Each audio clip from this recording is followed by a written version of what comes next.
Okay dear students, आज का जो हमारा चैप्टर, आवाज आ रही है आपको क्लियर? यस सर, आवाज सही आ रही है। हाँ, बड़ी चीज़ें क्लियर हैं, इसमें कोई बड़ी मुश्किल वाली चीज़ें नहीं है। ऑलरेडी आपकी फाउंडेशन इसकी सारी है। आज का जो हमारा चैप्टर है वो that is based on rectilinear motion, और उसमें हम जो डिस्कस करेंगे, हम करेंगे जी मोशन विद कांस्टेंट स्पीड,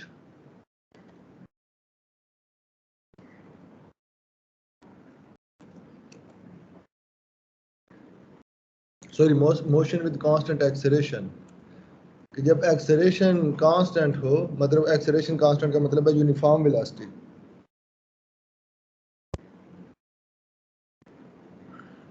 इस मोशन में क्या होता है? डिस्टेंस ट्रैवल होता है, वेलोसिटी होती है, टाइम होता है, एक्सेलरेशन होता है। इन वेरिएबल्स की वैल्यू को फाइंड करने को कहते हैं जी मोशन का एनालिसिस आप कर रहे हैं। इसको हम देखेंगे, दूसरा टॉपिक देखेंगे मोशन विद वेरिएबल एक्सेलरेशन। इस चैप्टर में मोशन विद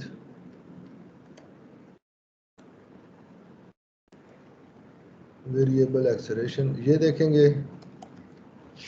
फिर इसके बाद इसमें आ जाता है, इसका एक ग्राफिकल मेथड आ जाता है।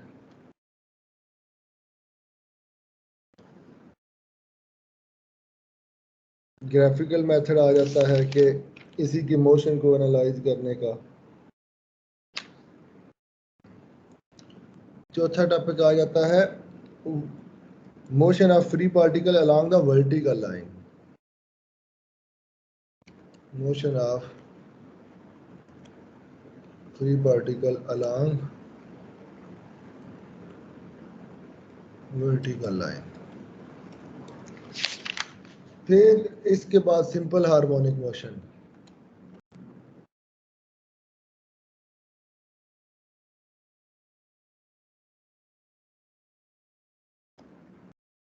ये 5 टॉपिक्स हैं। तो इसकी फिर एक्सप्लेनेशन है nature of simple harmonic motion, मतलब इसकी नेचर को थोड़ा सा स्टडी करते होते हैं। इसमें क्या, ये 6 चीज़ें हैं जो हमने आज करनी है। इनमें कुछ चीज़ें ऑब्वियस हैं, उनको हम डिटेल में नहीं जाएंगे, वो मैं आपको सिर्फ बताता हूँ। अगर हम सिंपल, और इसके एंड पे इनकी एग्जांपल्स हैं साथ साथ, और 19 क्वेश्चंस हैं।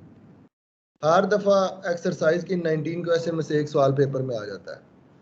That all these question are based on these 6 topics.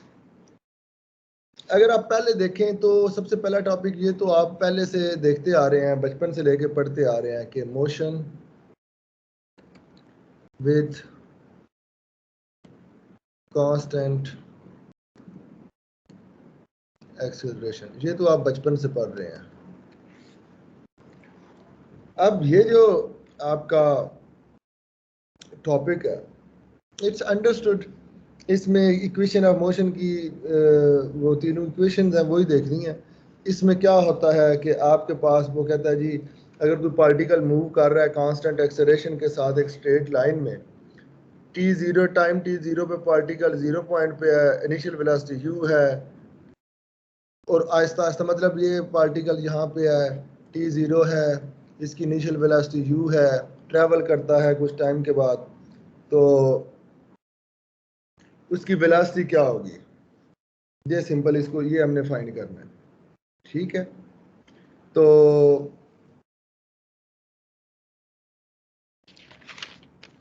आपको पता है कि velocity simple dx over dt होता है, डिस्टेंस का डेरिवेटिव वेलोसिटी होता है, और वेलोसिटी का डेरिवेटिव जो है हमारे पास वो एक्सेलरेशन होता है। तो आप इसको ये भी लिख सकते हैं। ये वो बड़ी ऑब्वियस चीज़ें हैं, बस इनको अब कर लिख रहे हैं हम। अच्छा, तो ये अब आपको पता है कि हमारे पास जो ये एक्सप्रेशन है, ये वाला dx² over dt² is equal to a, अगर हम इसको इंटीग्रेट करें, अगर हम इसी को इंटीग्रेट करते हैं विद रिस्पेक्ट टू t, तो हमारे पास ये dx बच जाएगा, एक डेरिवेटिव खत्म हो जाएगा, और इधर ए टी आ जाएगा प्लस ये कांस्टेंट ऑफ इंटीग्रेशन है। अब चूंकि ये आपको पता है v के इक्वल होता है डी एक्स और D two, V is equal to A T plus A. अब चूंकि अगर आप इसकी इनिशियल कंडीशंस देखें तो टी ज़ीरो पे वेलोसिटी, इसकी इनिशियल वेलोसिटी u थी, तो इस हिसाब से ये u आ जाएगा, सब्स्टिट्यूट कर लें इधर a इंटू ज़ीरो प्लस ए, तो a की वैल्यू u आ जाएगी। तो आपके पास जो एक्सप्रेशन पहली बनती है वो बनती है v is equal to A T plus u. ये आपने इक्वेशन ऑफ मोशन पहली है कांस्टेंट। अगर आपको पता है एक्सेलरेशन की वैल्यू कांस्टेंट है, इनिशियल वेलोसिटी ये है, तो आप देख सकते हैं कि कितने टाइम पे उसकी दूसरी वेलोसिटी क्या होगी। तो ये बेसिकली पहली है। इसी तरीके से अब इसकी दूसरी इक्वेशन ऑफ मोशन सिंपल है। इस पे आपको पता है कि ये D we over D T is equal to acceleration है। इसको हम एक और तरीके से भी लिख सकते हैं। आप इस एक्सप्रेशन को डी एक्स और डी एक्स से मल्टीप्लाई और डिवाइड कर लें और d we over d x करते हैं, साथ ये d x over D t करते हैं, तो ये आपके पास ये v की इक्वल आ जाएगा और आगे d we over d x. मतलब इसी एक्सप्रेशन को हमने v d we over d x में कन्वर्ट कर लिया है। अब ये जो आपके पास इक्वेशन है, इसको अगर इंटीग्रेट आप करें, इसको पहले वेरिएबल को सेपरेट कर लेना, ये डी एक्स इधर आ जाएगा, ये वी डी वी आ जाएगा। इसको इंटीग्रेट करेंगे तो ये आपके पास ये जो a है बेसिकली ए टी आ जाएगा प्लस कांस्टेंट ऑफ इंटीग्रेशन आ जाएगा, इसको b कह लें।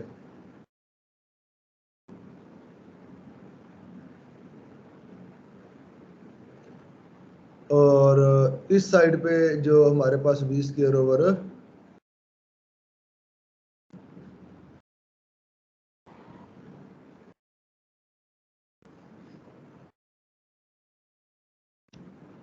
सॉरी गलत हो गया।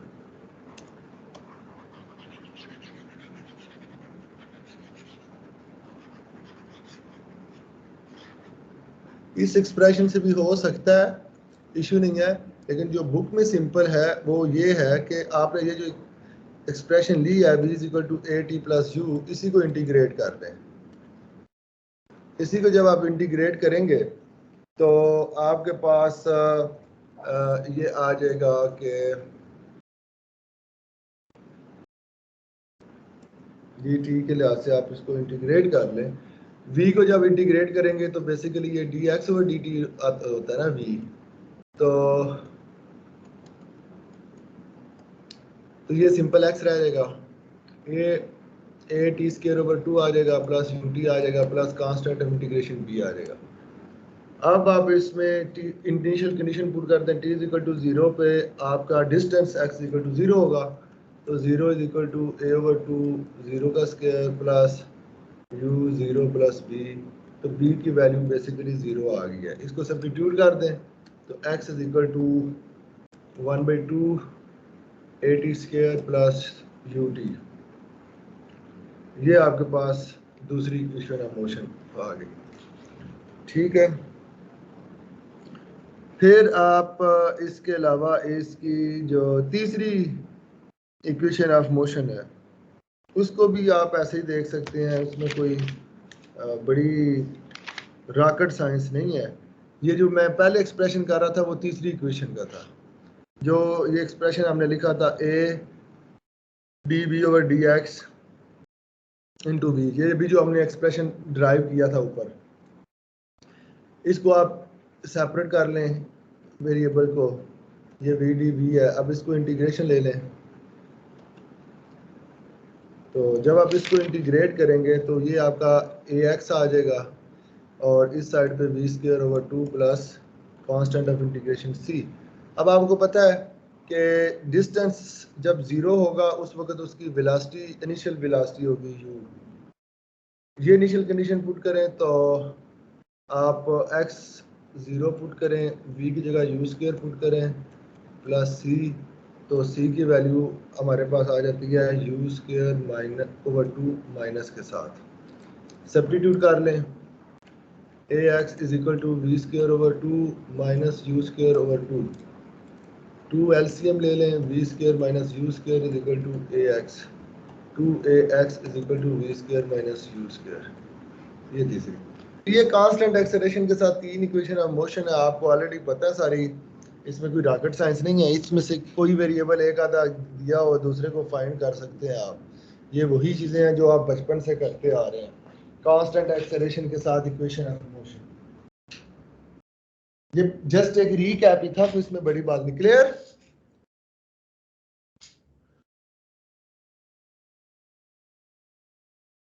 जी सर। चले आगे।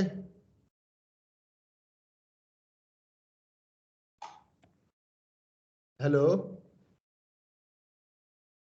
Yes sir, clear. अच्छा, इसका जो तुम्हारा जो दूसरा है, नॉर्मली इसमें से सवाल आ जाता है, ये जो दूसरा पार्ट है, मोशन विद वेरिएबल एक्सेलरेशन।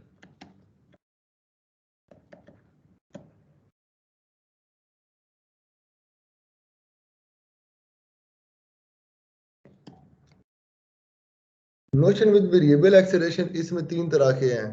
एक होता है टाइम डिपेंडेंट एक्सेलरेशन,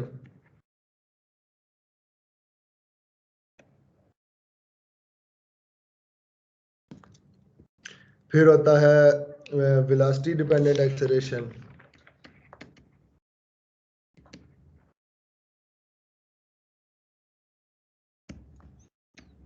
तीसरा है डिस्टेंस डिपेंडेंट।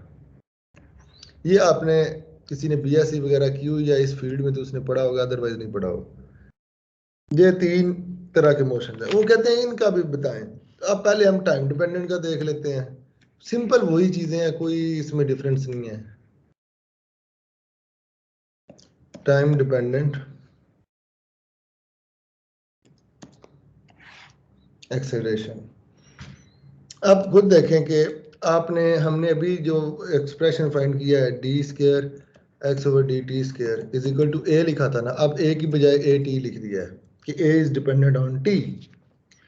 अब आप इसको इंटीग्रेट कर लें वही उसी तरीके से।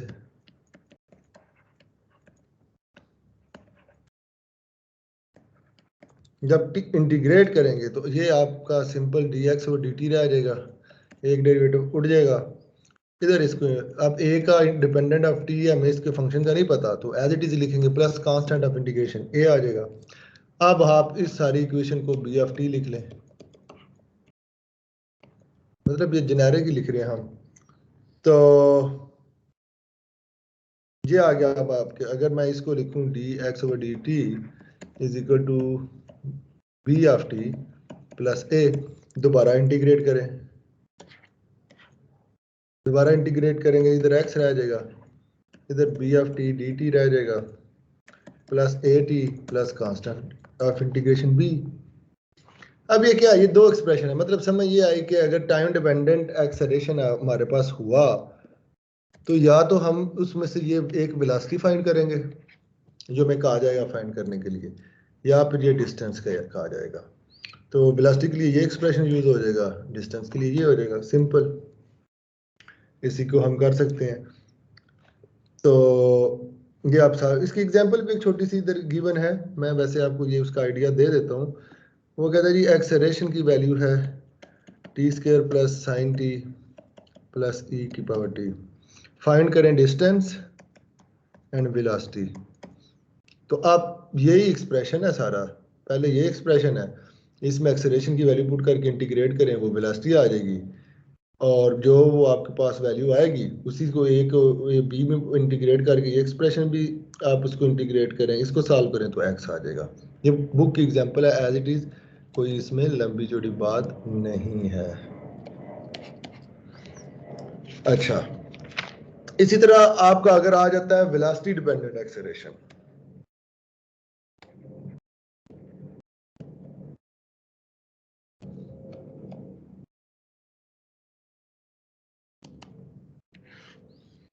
वेलोसिटी डिपेंडेंट एक्सेलरेशन क्या होता है, उसमें वो कहते हैं जी वैसे तो हमें पता है कि ऐसे है जैसे अभी हमने लिखा है इज इक्वल टू ए। अब हमें ये भी पता है कि ये जो एक्सेलरेशन है इसको हम इसके इक्वल भी लिख सकते हैं, जो भी हमने एक्सप्रेशन देखा था डी बी और डी एक्स, तो इधर हम d we over d x वाला एक्सप्रेशन लेंगे इज इक्वल टू ए। अब मैंने इसको फंक्शन ऑफ वी लिख दिया क्योंकि ये वेलोसिटी के डिपेंड है। अब सेपरेटिंग वेरिएबल, ये सेपरेबल फर्स्ट ऑर्डर इक्वेशन बन गई है, इसको सेपरेट कर लें वेरिएबल्स को। V D v is equal to a we d x. अब आप इनको इंटीग्रेट कर लें,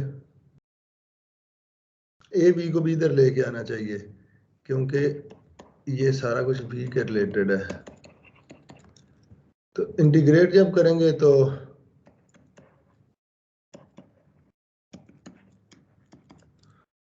इसमें आपके पास इधर x बच जाएगा और इधर आपके पास एक्सप्रेशन वही v over A V D V plus constant of integration x is equal to ये एक्सप्रेशन v ओवर ए वी। हमें नहीं पता एक्सेलरेशन की वैल्यू क्या है, जो वैल्यू होगी सवाल में इधर पुट करेंगे, सॉल्व कर लेंगे, डी वी प्लस सी। ठीक है, तो ये हो गया। अब ये हमने इधर x की डिस्टेंस की, अगर वेलोसिटी डिपेंडेंट हो तो हमने इसकी ये वैल्यू फाइंड कर लिया एक्सेलरेशन की, डिस्टेंस की। इसका हम इसको ऐसे भी लिख सकते हैं कि d we over D t, हम पहले ऐसे लिखते रहे हैं, अभी ऊपर तो हमने दूसरे मेथड से लिख लिया ना, इस मेथड से एक्सेलरेशन को डिफाइन किया। अब हम इसको ऐसे भी डिफाइन कर सकते हैं, इसको इंटीग्रेट जब आप करेंगे d we over D t को, इसको जब आप इंटीग्रेट करेंगे तो आपके पास ये क्या बच जाएगा, बल्कि इसको इंटीग्रेट करने से पहले वेरिएबल को सेपरेट तो करें। इसके लिए t को दूसरी साइड पे ले जाएं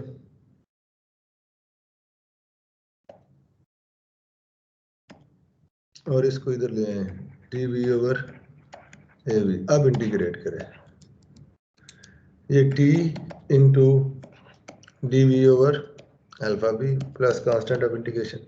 तो दूसरा एक्सप्रेशन हमने ये t फाइंड कर लिया है। मतलब अगर हमारे पास वेलोसिटी डिपेंडेंट एक्सेलरेशन होगा तो पहला तो हमने ये फाइंड कर लिया डिस्टेंस ट्रेवल्ड ऑफ पार्टिकल। दूसरा जो हमने चीज फाइंड कर ली कि टाइम इसका क्या होगा। जो भी एक्सेलरेशन वेलोसिटी डिपेंडेंट है, यहाँ पे कोई फंक्शन होगा, उसको इंटीग्रेट करेंगे, ये हमारे पास वैल्यू आ जाएगी। इसकी एग्जांपल अगर मैं आपको बताऊं तो ये एक एग्जांपल है कि एग्जांपल उसने दी हुई है कि एक्सेलरेशन है के वी क्यूब, ये उन्होंने एग्जांपल दी हुई है, तो उन्होंने कह दिया हमें फाइंड करें टाइम स्पेंड कितना हुआ ट्रैवल करने में एक्स डिस्टेंस में। तो टाइम फाइंड करना आपने, तो ये वही एक्सप्रेशन जो भी हमने ये वाला यूज किया है, इसी से हम इसका टाइम फाइंड करेंगे।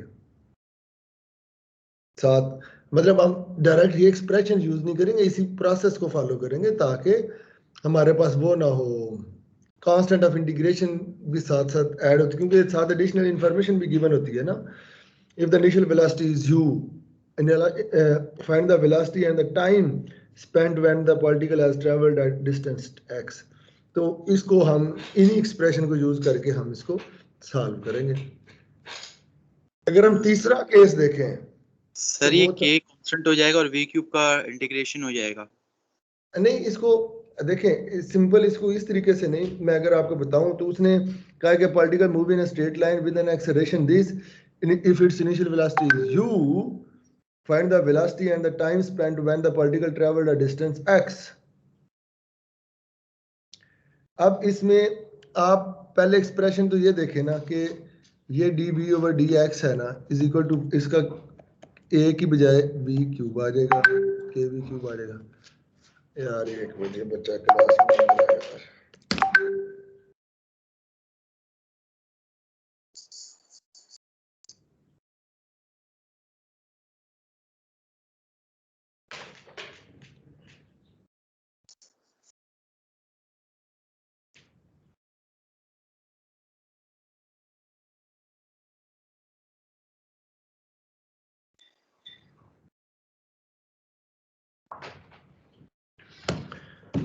हाँ, तो ये हमारे पास ये पहले जैसे हमने एक्सप्रेशन लिखा है, इसमें आप वेरिएबल को सेपरेट कर लें सिंपल, ये D we over V square आ जाएगा, दूसरी तरफ के डी एक्स आ जाएगा, इनको इंटीग्रेट कर लें, इंटीग्रेट करने से ये -1 ओवर वी आ जाएगा और दूसरी साइड पे के एक्स प्लस ए आ जाएगा। इधर से वी फाइंड कर लेंगे आप, इधर से आप वी फाइंड कर लेंगे। उसने एक चीज कहा है कि वी फाइंड करें, क्वेश्चन में उसने कहा है कि वी फाइंड करें एक चीज, तो उसने कही है कि वी।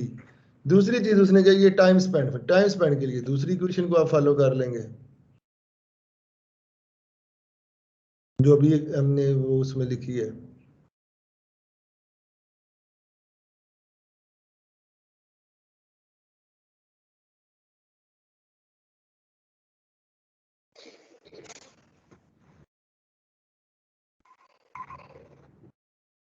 तो इधर से वी आ जाएगा और क्योंकि देखें ना, जितने भी वेरिएबल एक्सप्रेशन है इसके दो दो आपको वे निकल रहे हैं। पहले में इसमें हमने देख लिया कि इसका डिस्टेंस फाइंड करना है, आप डिस्टेंस फाइंड भी कर सकते हैं वी भी इसमें से, क्योंकि एक्सप्रेशन में वी भी आ रहा है एक्स भी आ रहा है। दूसरे में आपके पास ये टी है, टी फाइंड करना है, तो ये इस तरीके से करेंगे। तीसरा इसका केस आ जाता है डिस्टेंस डिपेंडेंट।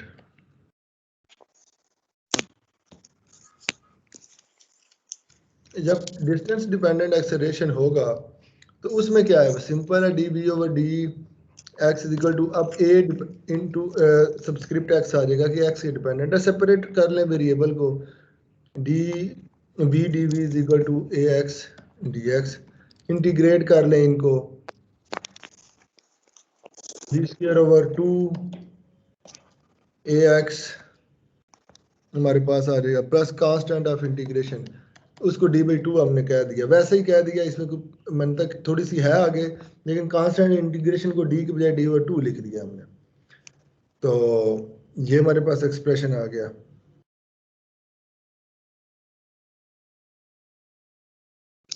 इसको कह देते हैं जी एफ एफ एक्स कह दो, क्योंकि ए एक्स पता नहीं है, सॉल्व कर नहीं सकते, तो इसलिए कह दिया जी इसको एफ एफ एक्स कह दो।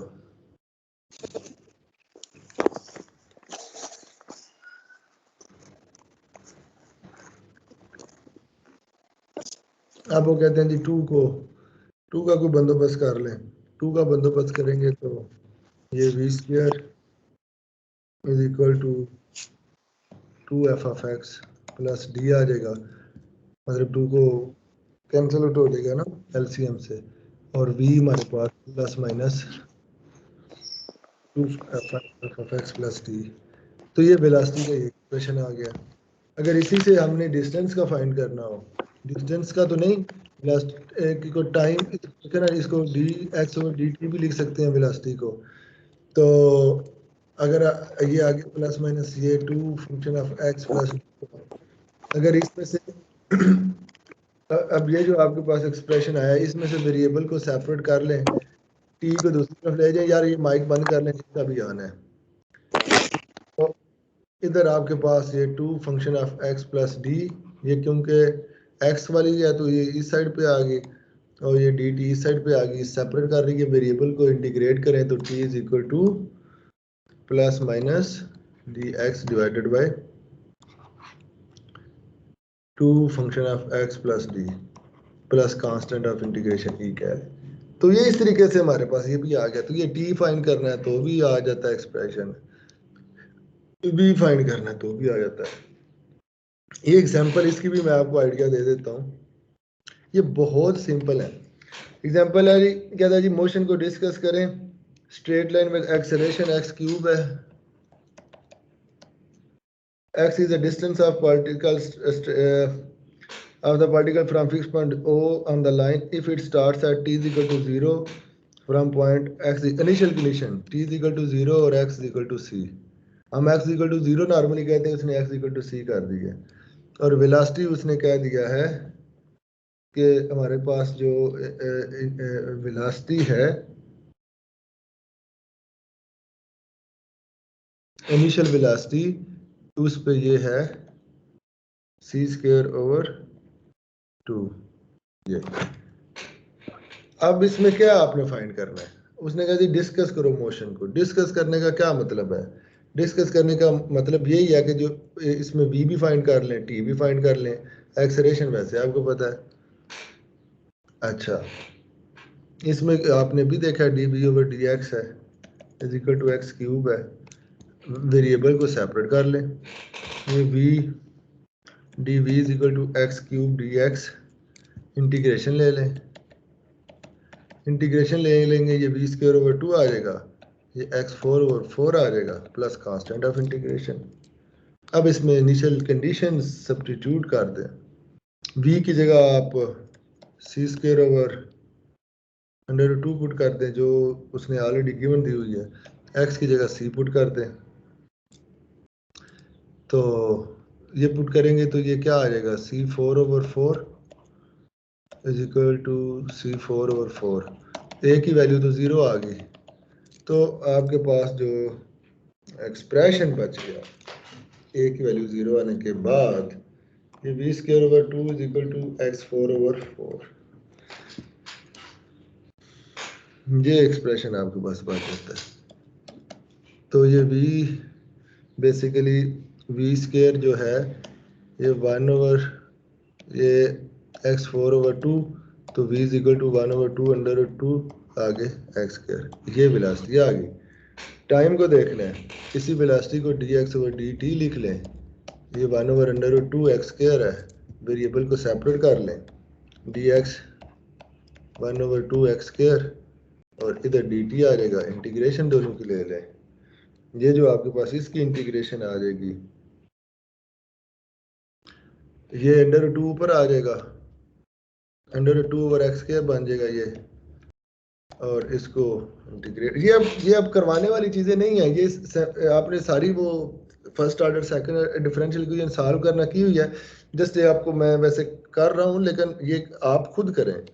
ये t है, इसको आगे आप सॉल्व कर लें, √2/x + b है, कांस्टेंट ऑफ इंटीग्रेशन निकाल लें, जब आप फाइंड कर लेंगे तो ये √2 1/c - 1/x, ये t निकल आए।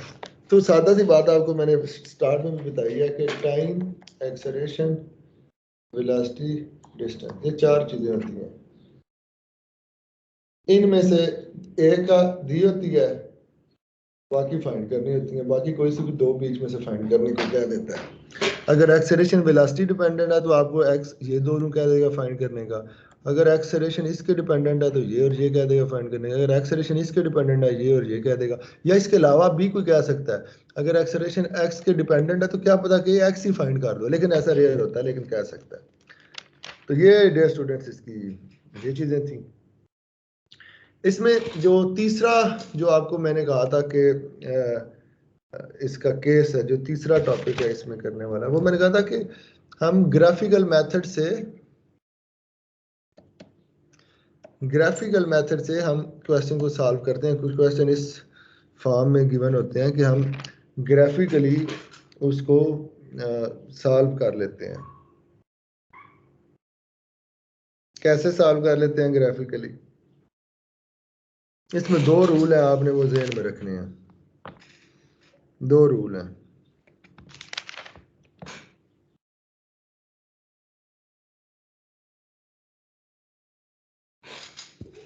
मैं ये लिखने लगा हूं, इसको साबित भी करके देता हूं। The slope of velocity time curve of a particle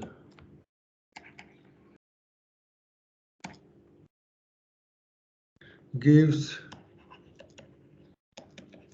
its acceleration and ये पहला पॉइंट, और दूसरा इसका जो रूल है, द एरिया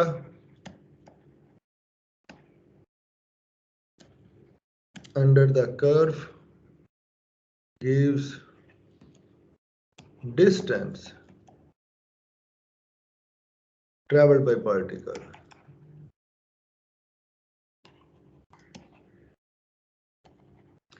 मतलब हमें ये पता चल गया कि अगर ग्राफ की मदद से हम स्लोप फाइंड कर लेते हैं, ग्राफ की मदद से, स्लोप, तो एक्सेलरेशन का पता चल जाएगा। अगर एरिया फाइंड कर लेते हैं तो हमें उसका डिस्टेंस पता चलेगा। ये दो चीज़ें हैं, ये दो कंक्लूजन्स हैं कि जो हमें बेसिकली इसमें समझ आती हैं कि ग्राफिकली। मैं अब ग्राफ आपके सामने शो करता हूँ।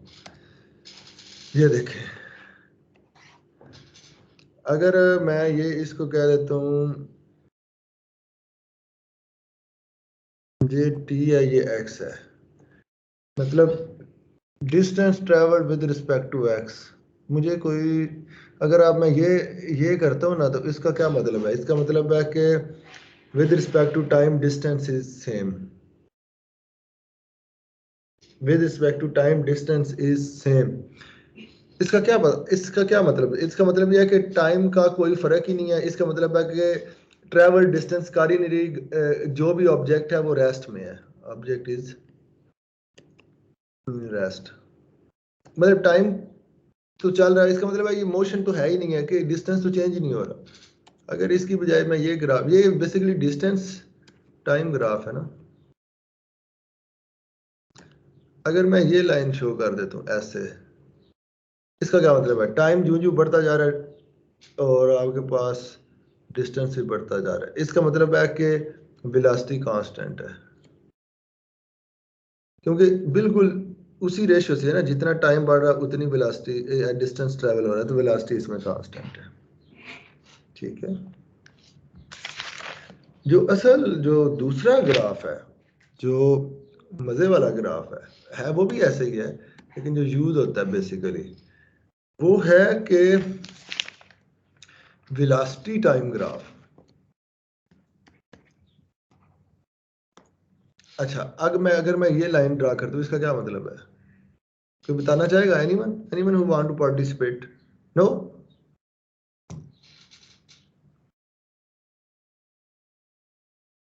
What does it mean?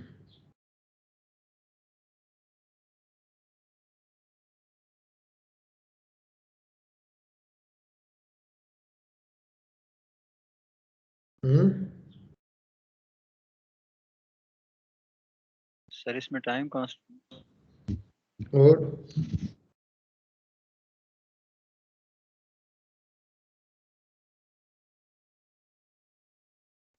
इसमें एक्सेलरेशन कांस्टेंट है ना। अब देखें ना, velocity, sorry acceleration acceleration zero है। सॉरी एक्सेलरेशन जीरो कांस्टेंट नहीं है, वेलोसिटी कांस्टेंट है। इसमें ये ग्राफ और ये ग्राफ एक ही है। डिस्टेंस टाइम में ये वाली लाइन और वेलोसिटी टाइम में ये वाली लाइन, ये एक ही है। यही लाइन वेलोसिटी टाइम ग्राफ में ये बन जाएगी। अगर आप, मैं ये कहता हूं इसमें एक्सेलरेशन कांस्टेंट है कि वेलोसिटी बढ़ रही है टाइम के लिहाज से, तो ये चीजें हैं सारी, वेलोसिटी बढ़ रही है। अब हमने देखना ग्राफ ये है, वेलोसिटी टाइम ग्राफ देखना है। इसी ग्राफ में जो ऊपर वाली दोनों चीजें हैं ना, जो रूल है वो इधर ही से साबित हुए हैं। वो कहते हैं जी वेलोसिटी टाइम ग्राफ है, अगर आप ये कहते हैं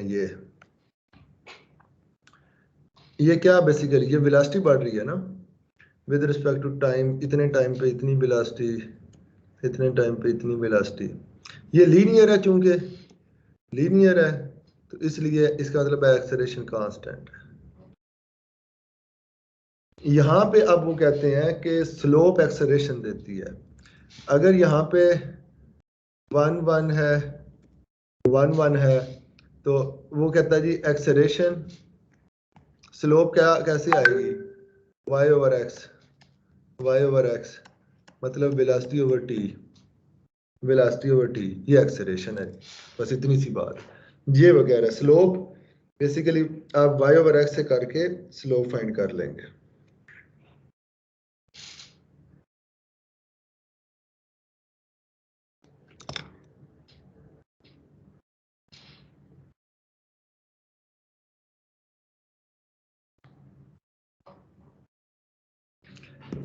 मतलब ये स्लोप है ना, स्लोप के कैसे फाइंड करते हैं?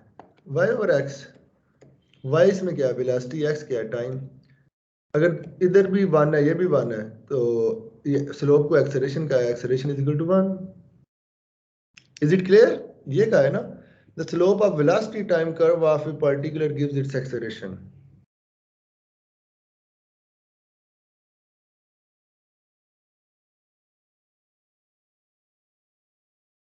ठीक है, ये अब दूसरा क्या था, दूसरा क्या था, area under the curve gives distance travelled by the particle.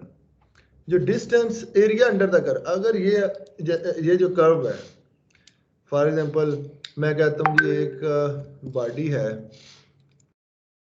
Body है, कि एक ऑब्जेक्ट है कि उसने ऐसे मूव करना शुरू किया, फिर ऐसे मूव किया, फिर ऐसे यहाँ तक गई, तो ये जो सारा एरिया है ना, वो कहते हैं अगर ये फाइंड कर लेना तो इसका इक्वल जो आएगा ना, एरिया जो है ये एक्स के इक्वल आ जाएगा।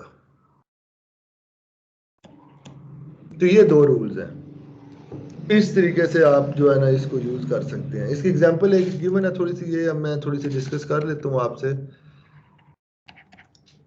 वो कहते हैं जी पार्टिकल्स, ये कहते हैं particle start from rest with the constant acceleration.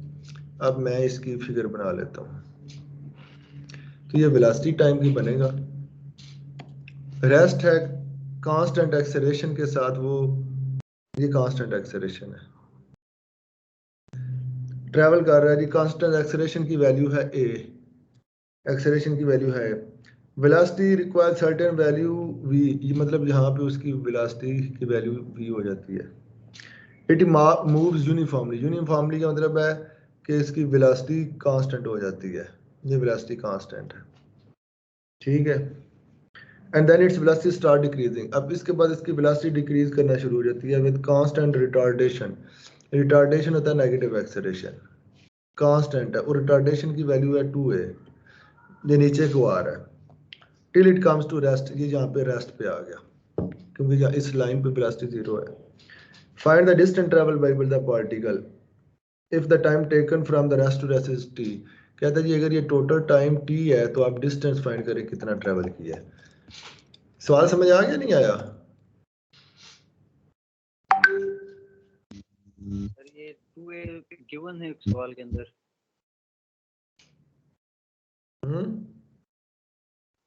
ये जो 2a है सर, रिटार्डेशन की वैल्यू गिवन है या हमने ग्राफ से सपोज किया है? सब कुछ गिवन है, ठीक है, सब कुछ गिवन है, सब कुछ गिवन है। सर ये वही एग्जाम्पल है जिसकी फाइल आपने सेंड की हुई है। हाँ उसी में ऐसे सारी एग्जांपल्स हैं।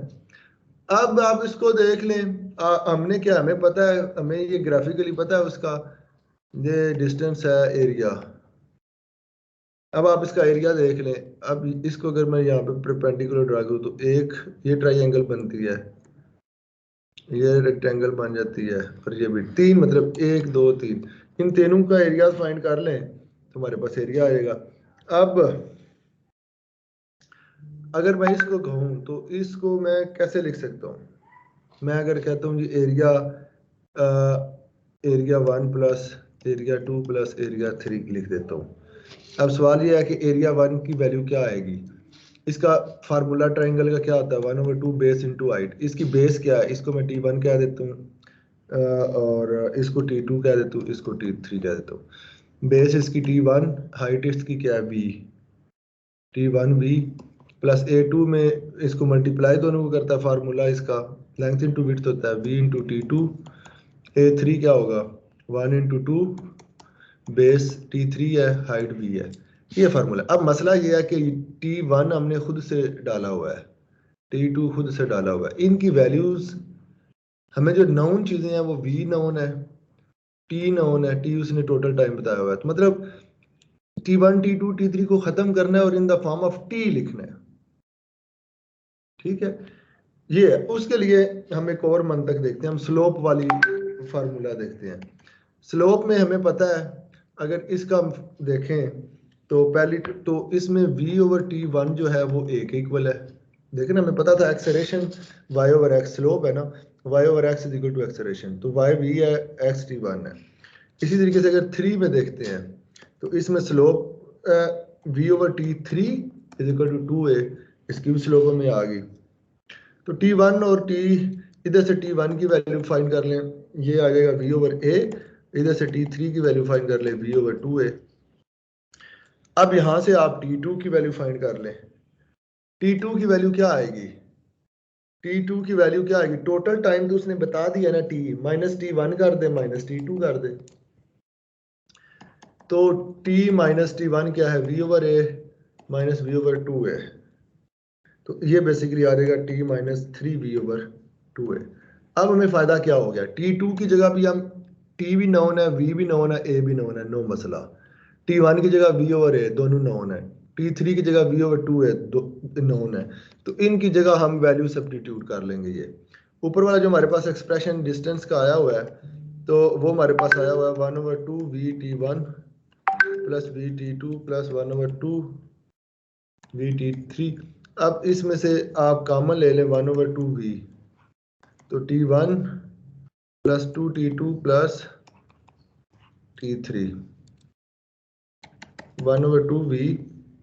अब T1 की जगह V ओवर A प्लस 2, इस T2 की जगह पुट कर दे T minus 3V over 2A। मतलब T तो नोन है ना, T तो उसने खुद कहा हुआ है V ओवर 2A।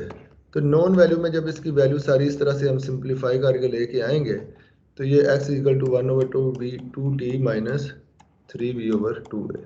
तो ये डिस्टेंस सारा हमने फाइंड कर लिया। तो डियर स्टूडेंट्स, इस तरीके से इसको हम इधर से देखते होते हैं।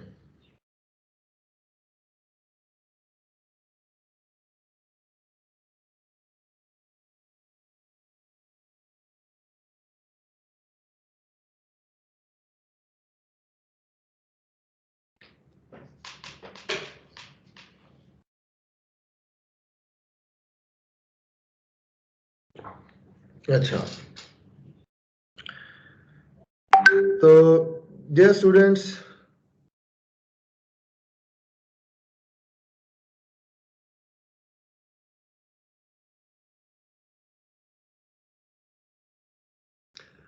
ये हमारे हमने देख लिया कि इसके रिलेटेड भी 2-4 सवाल हैं इसमें वो किए वो होंगे। अब इसके बाद एक छोटा सा कॉन्सेप्ट है, इसके 3-4 सवाल इसी के भी हैं। चौथे नंबर पे जो हमारा टॉपिक है वो था कि vertical motion, free motion of free particle.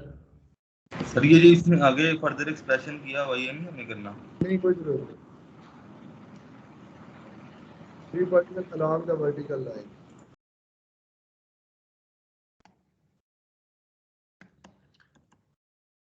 अच्छा, अब ये जो है इसमें क्योंकि पहले हॉरिजॉन्टल लाइन में ट्रैवल करते हैं तो एक्सेलरेशन होता है, जब वर्टिकल लाइन में फ्री पार्टिकल होता है तो उसकी एक्सेलरेशन कांस्टेंट होता है 9.8 मीटर पर सेकंड स्क्वायर।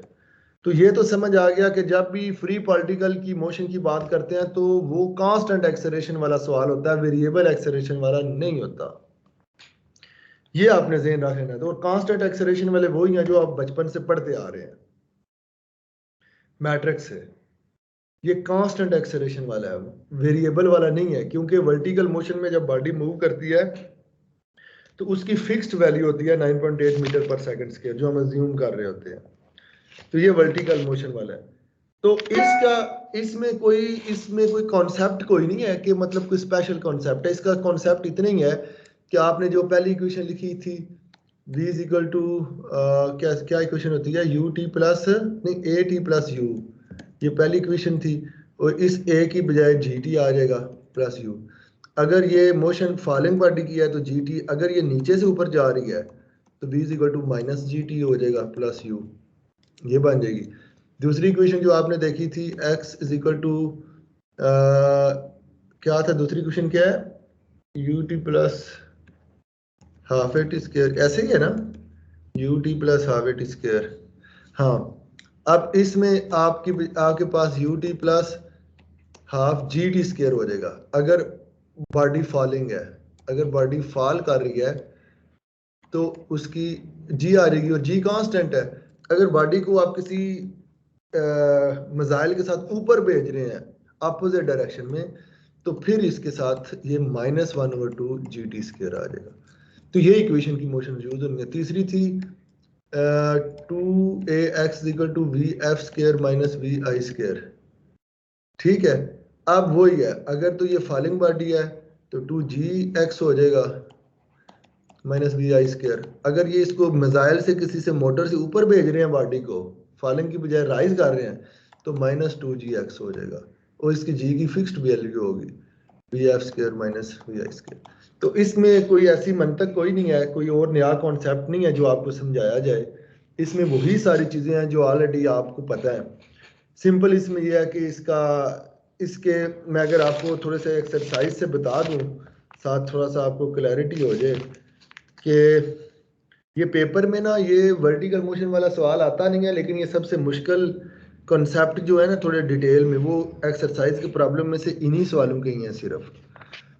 ये मैं एंड पे आपको एक्सरसाइज में से बताता हूँ कौन सा सवाल किस टॉपिक के रिलेटेड है।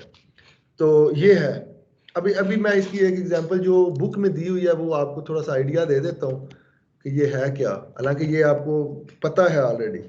वो कहते हैं जी एक स्टोन है, वो फ्रीली 100 हाइट से नीचे गिर रहा है। फॉर एग्जांपल ये 100 फीट हाइट है, इससे नीचे गिर रहा है, स्टोन है। टाइम फाइंड करें कितने टाइम में वो नीचे पहुंचेगा। वेलोसिटी और कितनी वेलोसिटी से ये नीचे आएगा। अब आपको पता है तो इसकी हमें सिर्फ और सिर्फ क्या पता है, हाइट पता है। हाइट बेसिकली आप डिस्टेंस में आ जाएगा।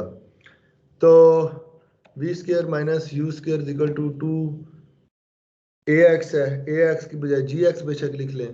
तो आपको पता है कि हमारे पास इसकी जो इनिशियल वेलोसिटी है वो हमें पता है 0 है, क्योंकि जब बॉडी को ऊपर से किया तो हमें नहीं पता था उसकी, उस स्टार्ट में तो रेस्ट पे था, तो ये 0² आ गया। और एक्सेलरेशन की अगर बात करें तो अगर फिट में लिखना हो तो ये 32 फीट पर सेकंड स्क्वायर होता है, अगर वो मीटर से फिट में कन्वर्ट कर ले।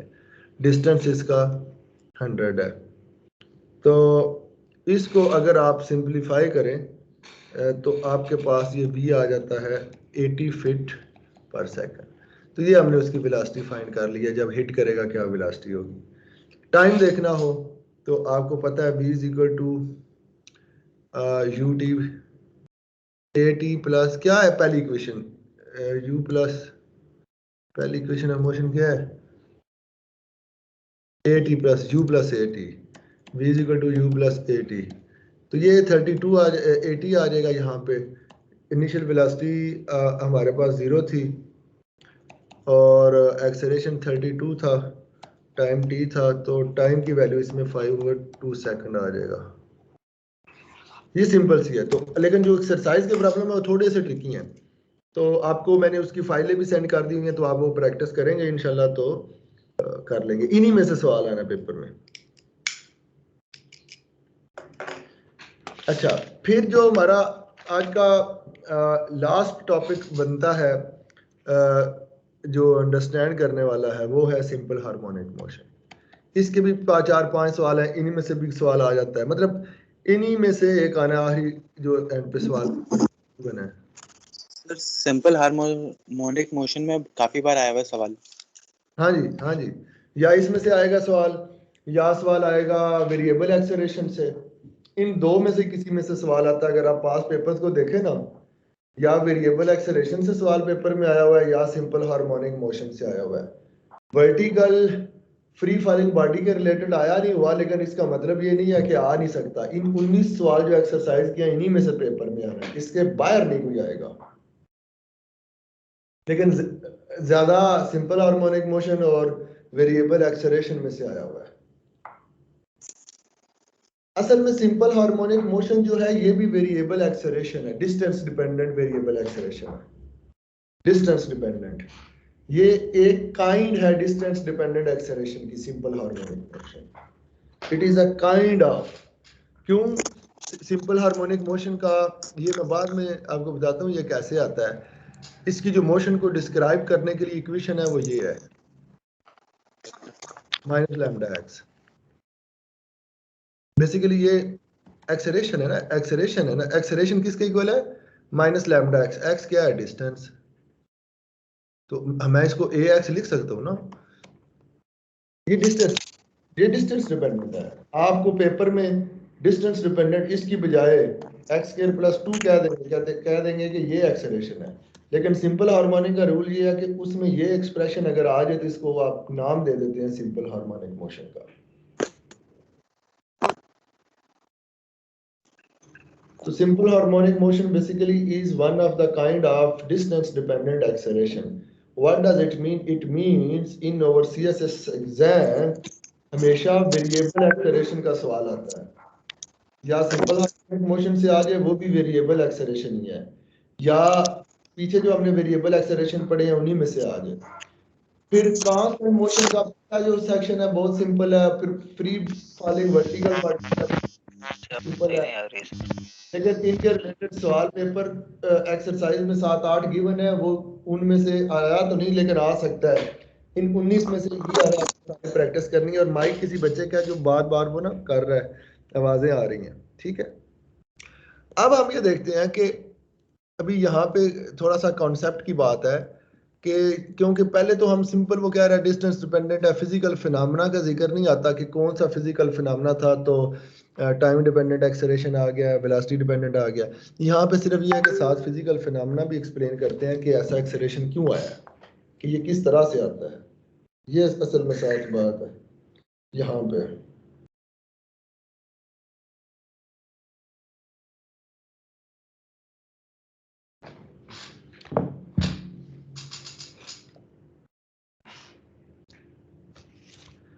असल में वो कहता ये है कि ये जो मोशन है ना सिंपल हार्मोनिक मोशन, अगर हम इसको देखें, वो कहता है जी सिंपल हार्मोनिक मोशन जो है it is the motion of particle moving in a straight line.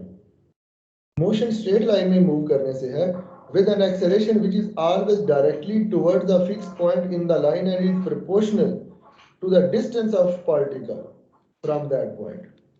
ये देखिए मैं एक्सप्लेन करता हूँ। ये एक लाइन है, ये एक फिक्स्ड पॉइंट है, मेरे पास एक ऑब्जेक्ट है, स्प्रिंग लगा हुआ है, स्प्रिंग लगा हुआ है, यहाँ पे ऑब्जेक्ट है, मैंने इसको पकड़ के खींचा पीछे यहाँ तक, मैक्सिमम लिमिट उसकी यहाँ तक आने की है, इसको मैंने डिस्टेंस ए कह दिया। एक्सेलरेशन का काम क्या होता है? एक्सेलरेशन का काम यही होता है ना बॉडी को मूव करवाना। मतलब एक्सेलरेशन का कॉन्सेप्ट सबको समझ है? मतलब एक्सेलरेशन का क्या मतलब है कि दो वेलोसिटीज में अगर डिफरेंस आ जाए तो एक्सेलरेशन होता है, जिसकी वजह से बॉडी मूव करती है।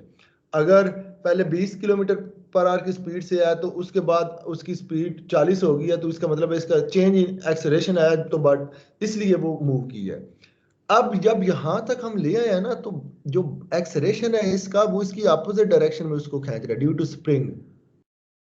हमने स्प्रिंग को मैक्सिमम इस पॉइंट तक खींचा, लेकिन जो उस वक्त एक्सेलरेशन है ना जो बॉडी को खींच रहा है वो इस फिक्स्ड पॉइंट की तरफ खींच रहा है, तो इसलिए हम कहते हैं कि उसका एक्सेलरेशन उसकी अपोजिट डायरेक्शन है, इसलिए नेगेटिव ये यूज किया है। दूसरा हमने ये कहा कि नेगेटिव डायरेक्शन है, दूसरा कि उसकी वैल्यू कितनी होती है, वो कहते हैं जितना स्प्रिंग को ज्यादा खींचेंगे उतना ज्यादा एक्सेलरेशन अपोजिट डायरेक्शन में उसको खींचेगा। मतलब तो हमने कहा कि जितना डिस्टेंस उसने कवर किया हुआ है उतना ही उसका एक्सेलरेशन उसकी वैल्यू होगी। लैम्डा स्प्रिंग की नेचर पे, स्प्रिंग किस तरह का है, क्या उसकी नोयत है, किस मटेरियल का बना हुआ है, तो इस एंगल से जो है ना वो लैम्डा कह दिया है। तो बेसिकली ये जो हमारे पास एक्सप्रेशन एक्सेलरेशन का आता है सिंपल हार्मोनिक मोशन में, तो वो ये ही है। अब जब यहाँ पे छोड़ेंगे तो ये अपोजिट, यहाँ पे रुकेगा नहीं तो वो अपोजिट साइड में मूव करेगा। यहाँ पे x इक्वल टू माइनस ए पे, इधर फॉर एग्जाम्पल आप माइनस ए कह देते हैं, यहाँ पे जाके फिर एक्सेलरेशन इसको अपोजिट साइड पे खींचेगा, फिर ऐसे करते करते ऐसा वो एंड पे आएगा। तो ये हमारे पास उसका एक्सप्रेशन है। जैसे हमारे पास पहले वेरिएबल एक्सेलरेशन के लिए हमने उसका एक्सप्रेशन फाइंड किया, इसी तरह इसके भी हमने फाइंड कर लेते हैं कि अगर एक्सेलरेशन इस किस्म का हो तो उसकी जो मोशन की वेलोसिटी और टाइम शाइम होते हैं उनको कैसे कैलकुलेट करते हैं वो भी देख लेते हैं।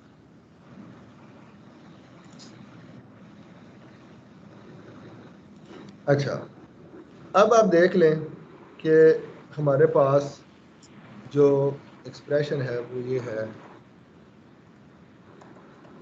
माइनस लैम्डा एक्स,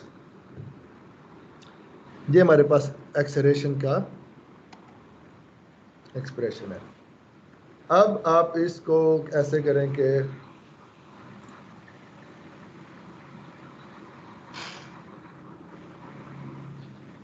मेरा ख्याल है यहाँ पे लास्ट टाइम भी मैं थोड़ा सा रुका था, यस सर।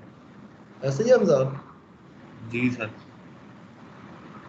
अच्छा, और बाद में फिर भी मैंने देखा नहीं था ये क्या था।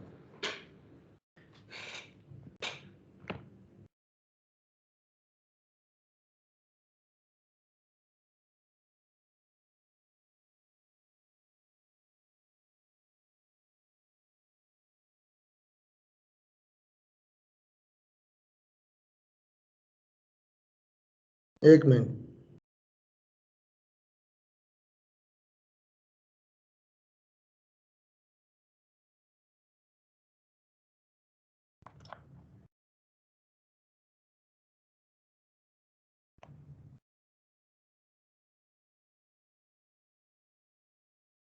अच्छा यहाँ पे वो ये कहते हैं कि ये हमारे पास ये इक्वेशन है, अभी देखते हैं। कहते हैं जी दोनों इक्वेशन की दोनों साइड पे 2dx ओवर dt से मल्टीप्लाई कर दें। इक्वेशन की दोनों साइड को 2dx ओवर dt से मल्टीप्लाई कर दें।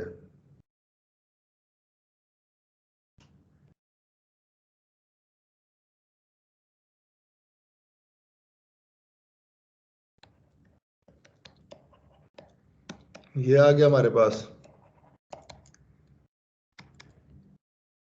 इस साइड पे आ गया ये आ गया। आप कहते हैं जी इंटीग्रेट करें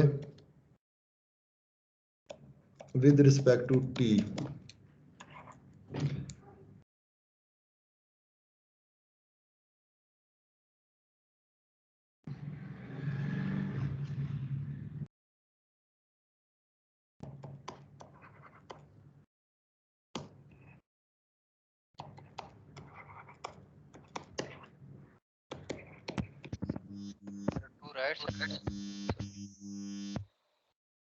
अच्छा, अब ये आपके पास इंटीग्रेशन आ गई। अब इस इंटीग्रेशन को आपने सॉल्व करना है।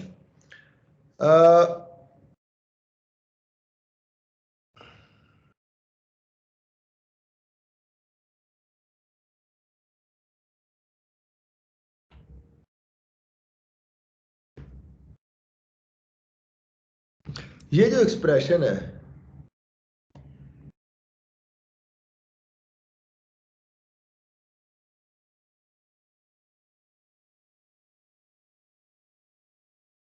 क्या ये जो एक्सप्रेशन है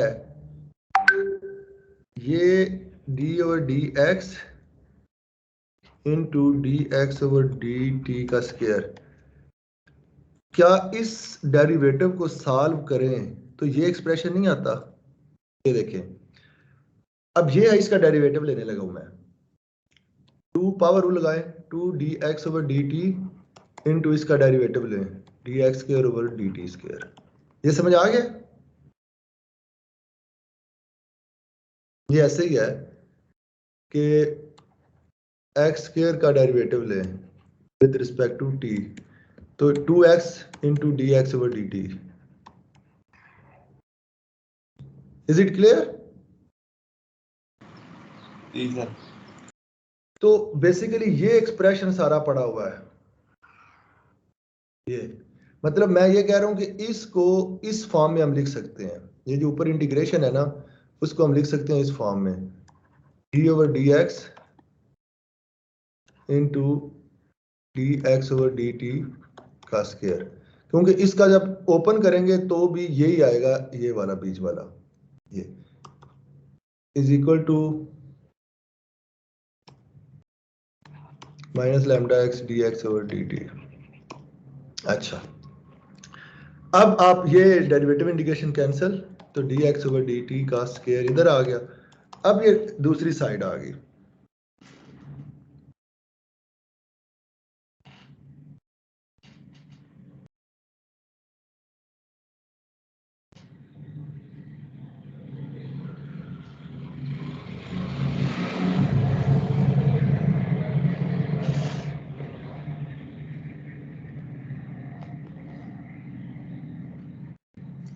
अब इसको सॉल्व करके उसने जो शार्ट ये लिख दिया है,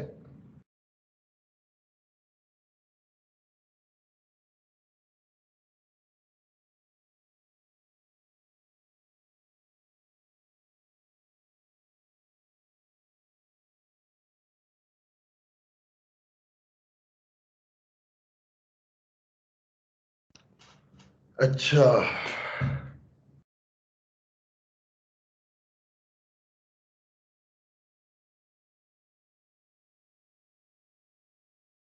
इसको उसने लिखा है इसके इक्वल। कैसे लिखा है इसको?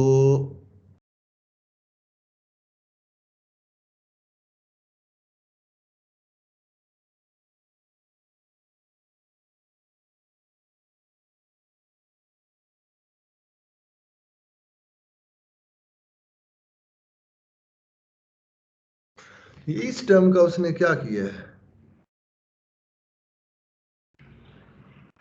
इसको विद रिस्पेक्ट टू टी जब हम इंटीग्रेट करेंगे, इसको with respect to t integrate करेंगे तो हमारे पास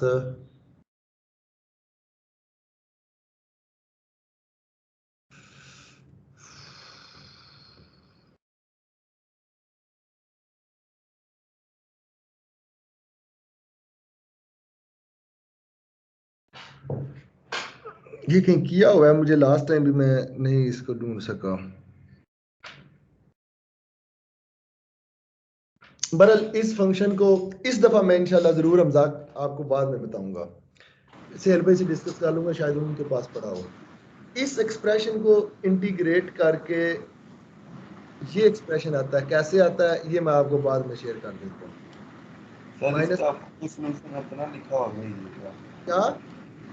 इसका कोई सॉल्यूशन जो आपने खुद बनाया हो ना वो जरा भेज दें। इसके सामने मैंने नहीं, मैं बुक से देख रहा हूँ, मैं इसके नोट्स कोई नहीं है मेरे पास सर ये बुक वाला तो डायरेक्ट लिखी जाता है ना, इसमें बीच में कई स्टेप छोड़े होते हैं, जल्दी समझ नहीं लगती। नहीं, सिर्फ यही पॉइंट है ना जो नहीं समझ आया, बाकी तो देखिए लेफ्ट साइड भी हमने कर ली है ना, राइट। मुझे मतलब मैंने जब किया था तो बुक से मुझे समझ आ गया था, रफ में कहीं कर रहा था, तो अभी जो मेरे माइंड में अभी भी मैंने बुक पे लिखा हुआ है इंटीग्रेशन बाय पार्ट्स, इस एक्सप्रेशन को इंटीग्रेशन बाय पार्ट्स से शायद किया हुआ है।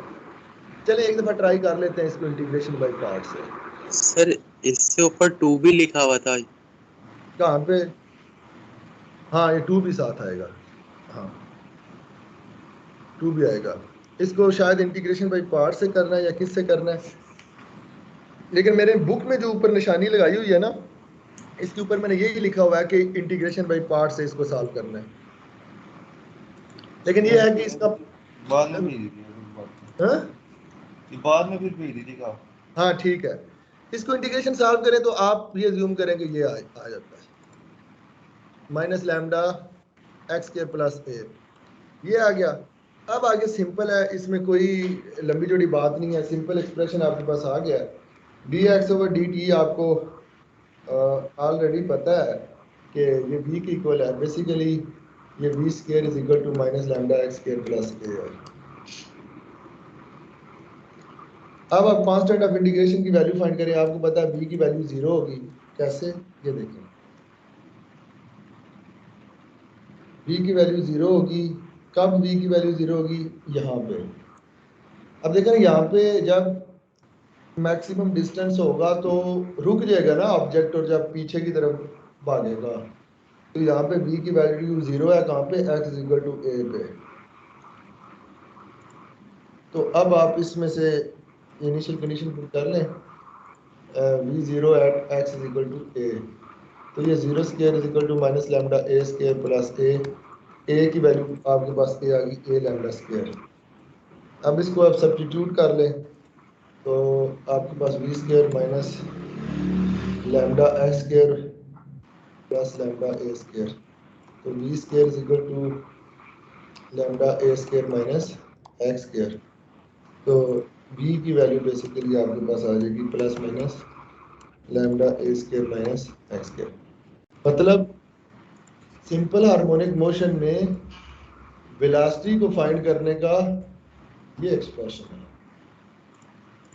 सिंपल हार्मोनिक मोशन में एक्सेलरेशन को फाइंड करने का ये फार्मूला है। आगे देखें, अब सिंपल हार्मोनिक मोशन में आप इस डी एक्स जो डी टी था v को, अगर आप डिस्टेंस फाइंड करना चाहते हैं, मैं इसकी आप प्लस वाली ले लेना, नेगेटिव ना लें, प्लस लें नेगेटिव लें, एक ही एक्सप्रेशन आगे आएगा, लेकिन अब हम प्लस वाला लेते हैं, a square minus x square. तो अब ये सेपरेबल डिफरेंशियल इक्वेशन है, सेपरेट कर लें, d x divided by a square minus x square is equal to lambda, integrate कर लें इनको। जब आप इनको इंटीग्रेट करेंगे तो आपके पास इसकी इंटीग्रेशन बेसिकली होती है sine inverse x over a की इक्वल, और इस साइड पे under root lambda t plus constant of integration d आ जाएगा। अब आपको यहाँ पे इनिशियल कंडीशन पुट करें t0 हमने कब रखा हुआ है, t0 ये है,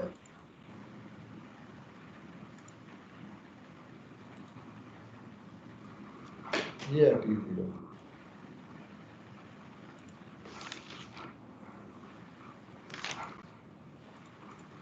नहीं हमने इसको यहाँ से शुरू किया हुआ, सॉरी t0 हमने कहा कि यहाँ से हमने कैलकुलेट शुरू किया, जब उसको मैक्सिमम खींच लिया, उसका डिस्टेंस a है, वेलोसिटी 0 है, t0 है, इस हिसाब से सारी कैलकुलेशन की हुई है।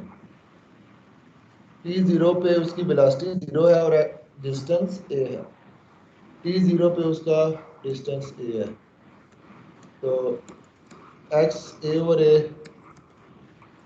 लैम्डा t0 प्लस b, तो ये साइन इनवर्स 1 आ जाएगा b, तो b की वैल्यू साइन इनवर्स 1 की वैल्यू होती है π/2, तो ये सब्स्टिट्यूट कर दें, तो sine inverse x over a is equal to lambda t plus π/2। अब साइन को दूसरी तरफ ले आए, तो sine lambda t plus π/2, a को भी दूसरी तरफ ले आए, a sine lambda t plus π/2। अब आपको पता है कि π/2 को ये आइडेंटिटी है कि इसको हम काज लिख सकते हैं लैम्डा t, ये काज लिख सकते हैं। ये हमारे पास अगर डिस्टेंस इक्वेशन देखनी है तो ये आपको तीनों इक्वेशन बता देंगे। एक्सेलरेशन है, एक्सेलरेशन इक्वल होगा माइनस लैम्डा एक्स के, वेलोसिटी इक्वल होगी lambda a square minus x square, और डिस्टेंस होगा a cos lambda t under root lambda t. ये तीन फार्मूले हैं इसके, ठीक है, इनको देखना होता है। अब नीचे उसने ना दूसरा भी तरीके से बताया हुआ है कि अगर आप D x over D t को माइनस लैम्डा ओवर ए स्क्वायर माइनस एक्स स्क्वायर लेके जाते हैं तो भी यही एक्सप्रेशन आता है, वो थोड़ा सा उसने वो किया हुआ है। अच्छा, ये है हमारा टोटल जो हमने इसमें किया हुआ है अंडरस्टैंडिंग में। अब इसको थोड़ा सा एनालिटिकली देखें कि ये चीज़ें क्या हैं, कैसे होती हैं, इनमें क्या क्या ये चीज़ें हैं, इनको थोड़ा सा अंडरस्टैंड कर लेते हैं हो क्या रहा है, नेचर को डिस्कस कर लेते हैं, इससे हमें क्या कैसे कब क्या पता चल रहा है।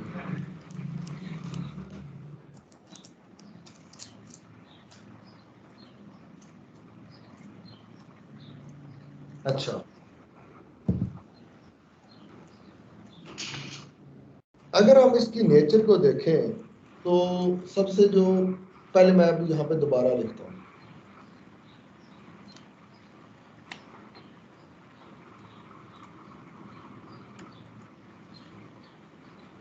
नेचर ऑफ सिंपल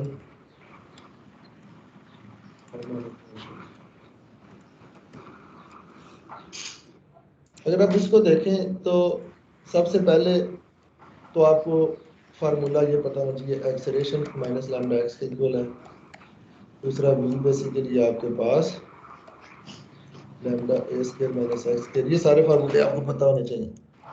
तीसरा x equal to a cos lambda t, ये आपको पता चलेगा। अब इसको थोड़ा सा एनालाइज करें। अब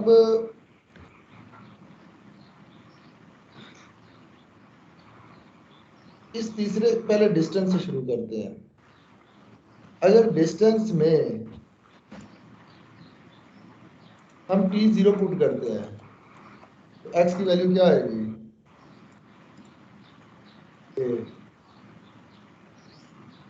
ये मैक्सिमम डिस्टेंस है। अब खुद देखें, t0 का मतलब यही है कि जब वो एक्सट्रीम पे होती है x इक्वल टू a पे, कि cos 0 की वैल्यू 1 होती है। cos के की मैक्सिमम इस चीज की वैल्यू 1 ही हो सकती है, इससे बड़ी नहीं हो सकती, नहीं तो हमेशा इससे छोटी वैल्यू आएगी। तो डिस्टेंस मैक्सिमम क्या होगा? a। ये इसका पहला जो आपने चीज देखी है कि इसका मैक्सिमम जो डिस्टेंस है उसको a, और इसको एम्पलीट्यूड भी कहते हैं, इसको आप एम्पलीट्यूड भी कहते हैं। अगर पेपर में कहीं एम्पलीट्यूड लिखा होगा तो आपको ये होगा कि आपने बेसिकली ये a की बात हो रही है कि मैक्सिमम डिस्टेंस जो है t इक्वल टू 0। अब इसके दूसरे एक्सप्रेशन को देख लें, वेलोसिटी वाले को। अब वेलोसिटी है आपके पास ये a square minus x square. अगर आप इसको देखें तो इसकी मैक्सिमम वेलोसिटी कब हो सकती है? यहाँ पे तो वेलोसिटी 0 थी ना इसकी, तो ओरिजिन पे मैक्सिमम वेलोसिटी होती है, क्योंकि जब यहाँ से ओरिजिन से गुजरेगी फिर आगे जाएगी तो यहाँ पे मैक्सिमम होती है। लेकिन अब इसको छोड़ें, आप एक्सप्रेशन से देखें। एक्सप्रेशन से देखें तो सबसे ज्यादा वेलोसिटी इसकी किस सूरत में होगी? अगर x की वैल्यू 0 जब x छोटा हो जाएगा तब जब x की वैल्यू 0 पुट कर दे, मतलब ओरिजिन पे है, तो v की वैल्यू हो जाएगी a स्क्वायर लैम्डा a। आप x की 0 के अलावा कोई भी वैल्यू पुट करें तो इससे छोटी वैल्यू आएगी, ऐसे है या नहीं है? जी। तो ये मैक्सिमम वेलोसिटी का ये एक्सप्रेशन है। सर ये लैम्डा अंडर रूट के अंदर नहीं था? सॉरी, ये जो लैम्डा है सर, ये फॉर्मूला यारी कट की है इसके सर माइक खराब हो गया। ये इसकी मैक्सिमम वेलोसिटी है। मतलब 5 चीजें आपको बता दी हैं। मैं एक्सेलरेशन का फार्मूला, वेलोसिटी का फार्मूला, और डिस्टेंस का फार्मूला, मैक्सिमम एम्पलीट्यूड क्या है और मैक्सिमम वेलोसिटी क्या है। अच्छा, यहाँ पे ना चलो ये आपको साथ थोड़ा सा ये प्रूफ भी बता देता हूँ कि अब आगे आप डिस्टेंस के फार्मूला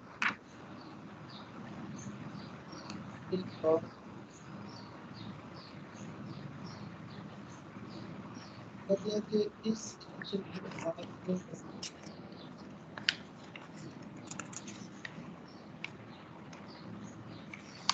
क्यों लिख सकते हैं ऐसे कि cos की वैल्यू 2 पाई के बाद सेम वही आ जाती है, इसलिए वो कह रहे हैं कि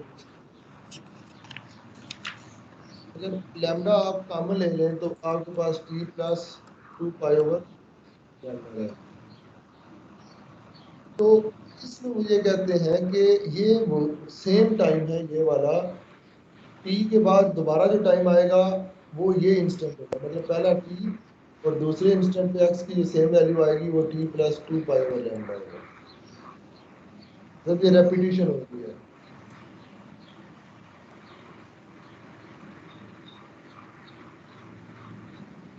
और सर वॉइस में इसको t रिपीट। पे वैल्यू की, और after every t plus 2 pi over lambda पे उसकी वैल्यू सेम आएगी। ठीक है, ये वो कहना चाह रहे हैं इसमें। और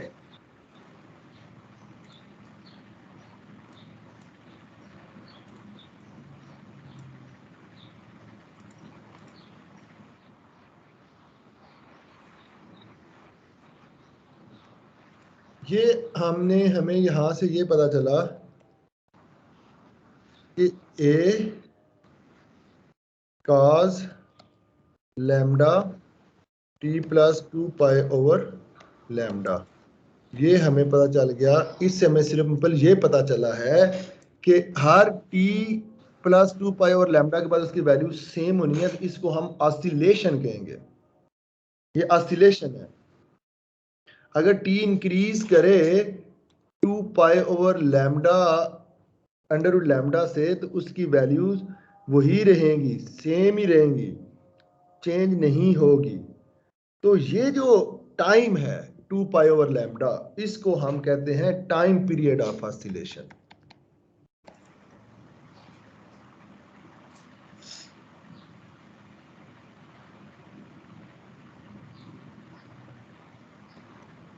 टू पाई ओवर लैम्डा, ये टाइम पीरियड ऑफ ऑसिलेशन है। और फ्रीक्वेंसी इसका इनवर्स होता है, इसको b से शो किया 1/t, ये अंडर रूट लैम्डा ओवर 2 पाई हो जाएगा। तो बेसिकली दो ये फार्मूले और 7 फार्मूले टोटल आपको बताए हैं। 7 दोबारा लिखता हूँ। Number 1 a is equal to minus lambda x. Number 2 v is equal to lambda a square minus x square. Number 3 x is equal to a cos lambda t। Number 4 amplitude जनाबे वाली आपका था a मैक्स वेलोसिटी थी आपके पास 0 में a नहीं under lambda under root यही थी ना, लैम्डा अंडर, हाँ यही थी। अच्छा, तो इसके बाद इसका टाइम पीरियड ये आपके पास आ जाता है t is equal to 2 pi over under root lambda. उसकी जो फ्रीक्वेंसी है v is equal to 1/t is equal to, ये रिवर्स करते हैं, अंडर रूट लैम्डा होता है। इन 7 फार्मूलाज को यूज करके आपको क्वेश्चंस को सॉल्व करना है। इसके जो आगे लिखा हुआ है ना 8.8 है, उसको छोड़ दें, उसकी जरूरत। तो ये आपके पास चीज़ें हैं। इसमें आपको कुछ भी, इसकी कोई एक मिसाल आपको मैं अगर देखने करवा दूँ, एग्जाम्पल सिंपल हार्मोनिक मोशन की, पेपर का सवाल ही देख लेते हैं। तो मैंने आपको सेंड किया हुआ है ना,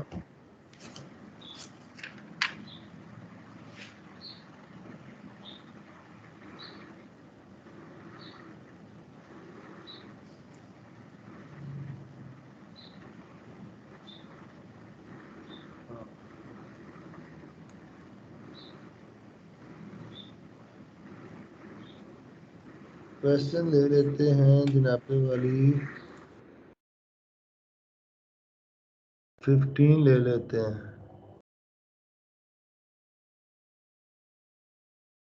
यार।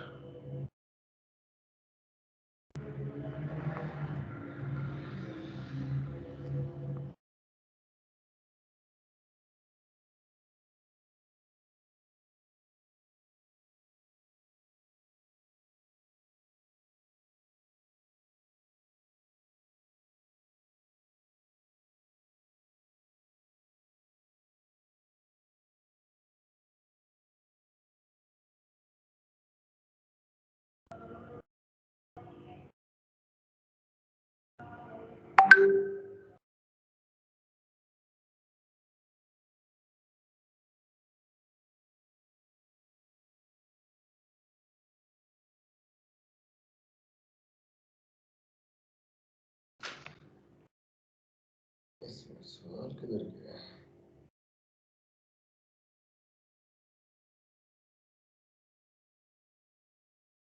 एक मिनट।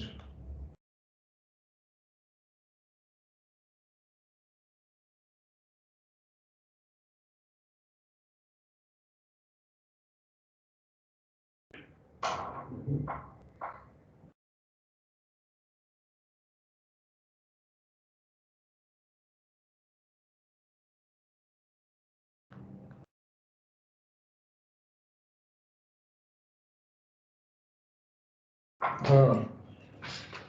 15 नंबर क्वेश्चन है, ये पेपर में मेरा हाल है 15 भी आया हुआ है, I am not sure.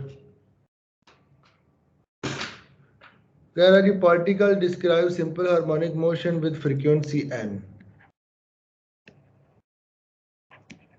Frequency n है, नोन है। Greatest velocity, greatest velocity, greatest velocity का क्या मतलब है? मैक्स वेलोसिटी, वो क्या है? v है। Find the amplitude, amplitude find करें जी। और मैक्सिमम एक्सेलरेशन,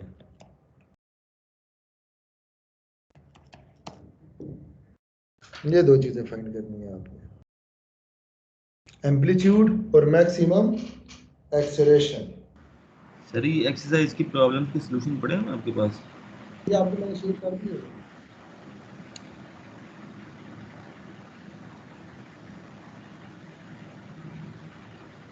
अब सवाल ये है कि हम मैक्स एम्पलीट्यूड तो सिंपल है ना, ए एम्पलीट्यूड। सर हाँ सर ये बाकी दोस्तों के माइक ऑन होने की वजह से आपकी आवाज़ सही नहीं आ रही सर। माइक ऑफ कर दे, सारे माइक ऑफ कर।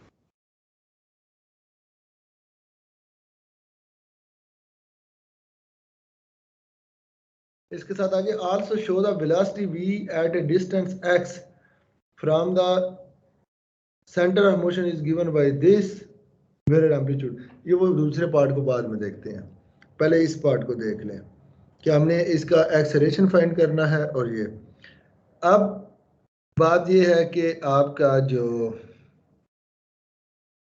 एक्सेलरेशन का फार्मूला है और वेलोसिटी का फार्मूला है वो क्या है? मैक्सिमम वेलोसिटी क्या है? पहले तो ये देखें, मैक्सिमम वेलोसिटी किसके इक्वल है? स्टेप नंबर 1, क्योंकि हमने फाइंड करना है मैक्सिमम एक्सेलरेशन और एम्पलीट्यूड, मैक्सिमम वेलोसिटी गिवन है। अब हमने सिंपल हार्मोनिक मोशन में देखना है कि मैक्सिमम वेलोसिटी किसके इक्वल होती है? v इक्वल होती है मैक्सिमम वेलोसिटी हमारे पास अंडर रूट लैम्डा ए। तो हमें एक चीज मिल गई। फिर हमें पता चला जी टाइम पीरियड क्या होता है। टाइम पीरियड का हमें पता है, दूसरी चीज हमने ये देख ली, टाइम पीरियड हमें पता है कि t is equal to 2 pi over lambda. अब इसी से हमें फ्रीक्वेंसी का भी पता चल जाएगा। फ्रीक्वेंसी हमारे पास जो आएगी, जो उसने n का हुआ है, वो इक्वल हो जाएगी अंडर रूट लैम्डा ओवर 2 पाई। ये फ्रीक्वेंसी का पता चल गया, ठीक है। अच्छा, अब यहां से आप देखें कि हमें मैक्सिमम, उसने क्वेश्चन में कहा, क्या कहा हुआ है कि फाइंड क्या करें? मैक्सिमम वैल्यू ऑफ एक्सेलरेशन और max amplitude, maximum value of acceleration और एम्पलीट्यूड, एम्पलीट्यूड। अब यहां से आपने एम्पलीट्यूड फाइंड कर लेना है। ये ए एम्पलीट्यूड है, यहां से लैम्डा की वैल्यू फाइंड कर लें, 2 पाई एन आ गया, और लैम्डा को यहाँ पे सब्स्टिट्यूट कर दें, v is equal to 2 pi n a, और a की वैल्यू आ जाएगी v ओवर 2 पाई एन। मतलब हमने नॉन टर्म्स की फॉर्म में, वेलोसिटी भी नॉन थी, मैक्सिमम n भी नॉन था, फ्रीक्वेंसी, तो उसमें हमने एम्पलीट्यूड की वैल्यू फाइंड कर ली है। ये सवाल का पहला पार्ट हमने कवर कर लिया है। अच्छा, अब आ जाते हैं दूसरे पार्ट पे।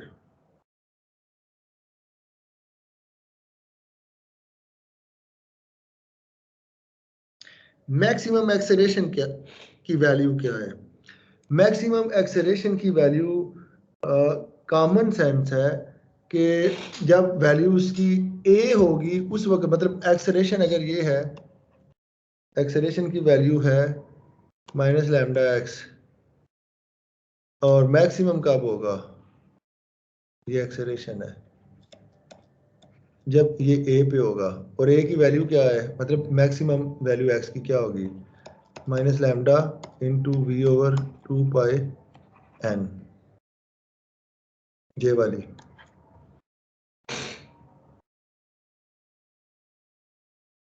इस तरीके से नहीं होगा, ये मैं शॉर्टकट करके। अच्छा,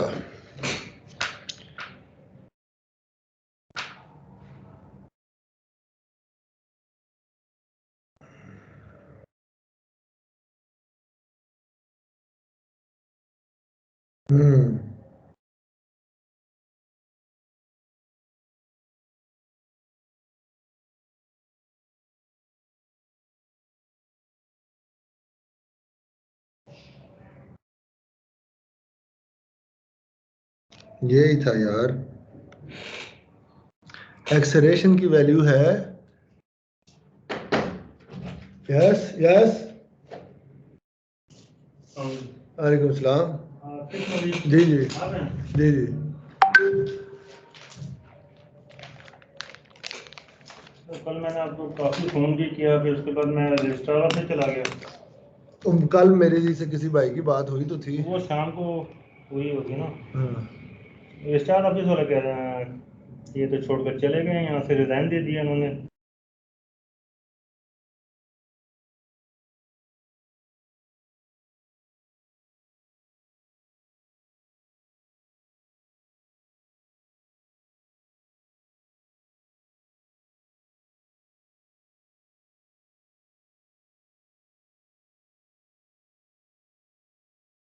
ओके डियर स्टूडेंट्स, ये है आपके पास वही एक्सेलरेशन का, जैसे पहले लिख रहे थे एक्सेलरेशन इसके किसके इक्वल था? माइनस लैम्डा एक्स के इक्वल था एक्सेलरेशन।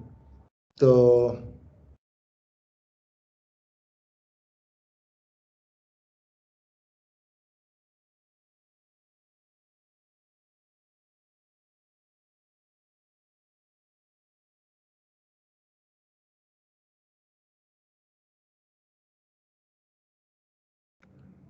और एक्सेलरेशन की वैल्यू इसने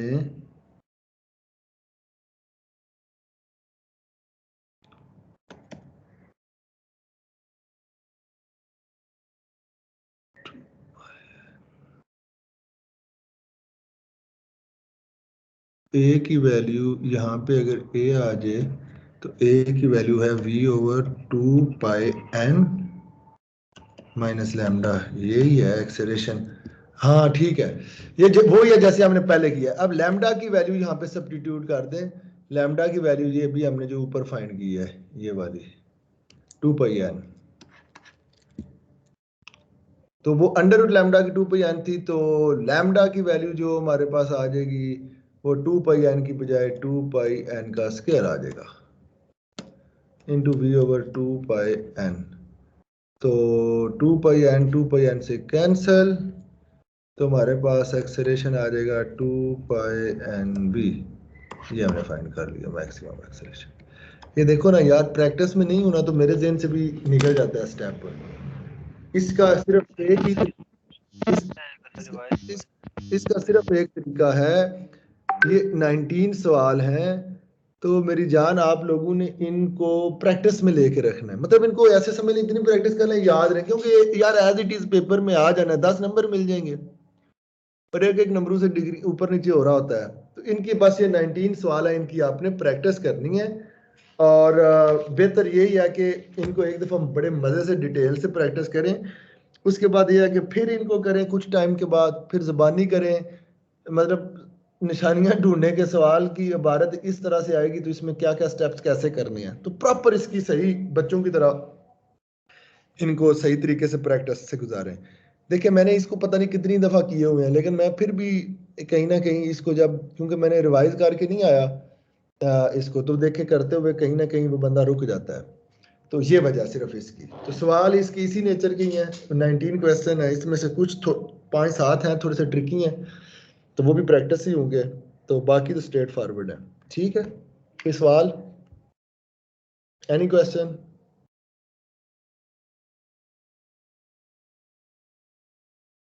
सर इसका पहला पार्ट